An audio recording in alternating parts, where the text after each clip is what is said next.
токтотпойбуз. ЭТТНди жөнөкөйлөштүрөбүз. Двойной налоговое обложение болбош үчүн транспорт налогун алып салыш керек. Салык кызматынын башчысы Алмамбет Шыкмаматов 5 товарга гана ЭТТНди калтыруу керектигин айтып чыкты. Ал бюджет, экономикалык жана фискалдык саясат боюнча комитетинде ЭТТНди киргизүүдө терең анализ жасалбай калганын, бул анын жеке пикири экенин кошумчалады. Тиш чукуштан баштап нефтепродуктыга чейин товарлардын баардыгын карасак 13 000 экен. Тиш чукууч, эми ал тиш чукууч контрабанда болбойт да. Тиш чукуучту подделка кылбайт да. Ошондуктан ЭТТН бүгүнкү күндө мындай ойлонулбай, терең анализ кылбай кирип калган. А биз 5 сунуш кылабыз деп мен өзүм жеке пикирим бул. Бул нефтепродукты, спирт, табак, анан дары-дармек, мед изделия.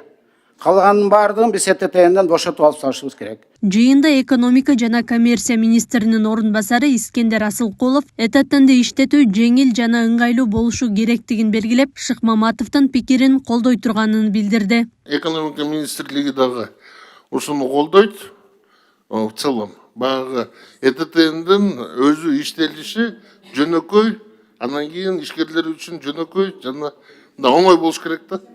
Ошол турган биз колдойбуз. Алмамбет Шыкмаматов окшош салыктарды дагы кыскартуу зарылдыгын көтөрүүдө. Анткени 1 январдан тарта өлкөдөгү жолдорду оңдоо үчүн күйүүчү майдын литрине 1 сомдон алынса, анда транспорт салыгын жоюп салууну сунуштайт. 1 литр бензинге 1 сом деп атпайсызбы?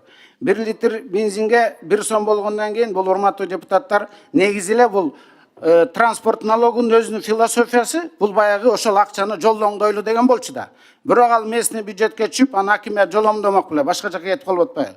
Ошондуктан через каждый литр бензина болгондо ошондо эффективдүү дорожный фондко түшөт.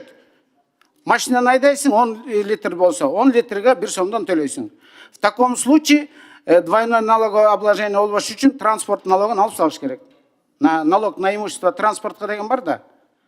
Анда двойной болуп калып атат, за каждый литр бензина плюс еще за транспорт.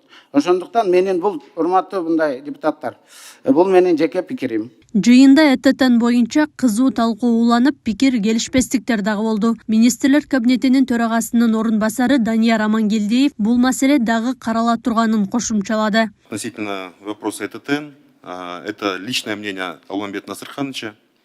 Этот вопрос будет еще обсуждаться. Адылалевич өзүнүн программасы менен алдыңызга келгенде айткан эң бир көйгөйлүү маселе азыр ушул ишкерлердин арасында ЭТТНди толтуруу, анан буга чейин личный кабинетке кирүү дагы 2 маселе коюлган. 2 маселени Алмамбет Насырханович 1 кварталда чечиш керек. Биринчи бул личный кабинетке кирүүнү жөнөкөйлөштүрүү. Үчүнчүдөн ЭТТНдин маселесин жөнөкөйлөштүрүү. Ал арада президент Садыр Жапаров ЭТТНди ири товарларга гана калтырууну карап көрүүнү тапшырды. Өлкө башчысы министрлер кабинетинин төрагасы Адылбек Касмалиевке жана салык кызматынын жетекчиси Алмамбет Шыкмаматовго тапшырма берген. Бул тууралуу президенттин маалымат катчысы Аскат Алагөзов Facebook баракчасына жазып чыкты. Мамлекет башчысында өлкө боюнча чоң кичи базардагы дүкөн күркөлөрдөгү соода менен алектенгендердин ишмердүүлүгүндө жаралган көйгөйлөр боюнча толук маалымат бар. Садыр Жапаров фискалдык саясатты элге кошумча жүк болбогудай, ошол учурда көмүскө экономиканын үлүшүн көбөйтпөй тургандай кылып иштеп чыгуунун максаттуулугун белгилеген.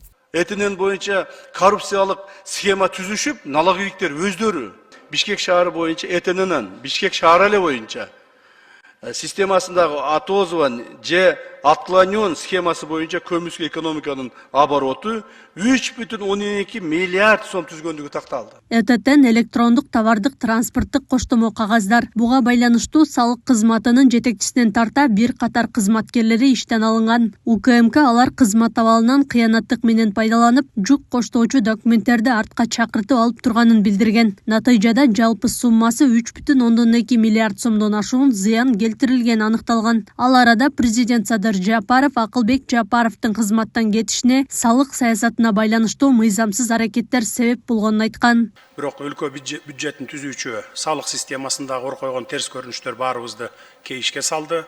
Маселен, акциз маркаларына байланышкан махинациялар ашкереленип жатат. Өзүңүздөргө белгилүү болгондой, бул тармак Акылбек Үсөнбековичтин түздөн түз көзөмөлүндө болчу. демек салык системасындагы мыйзамсыз аракеттерди мурдатан эле токтотуп калуу мүмкүн эле. Аклай Кырабаева, Регион.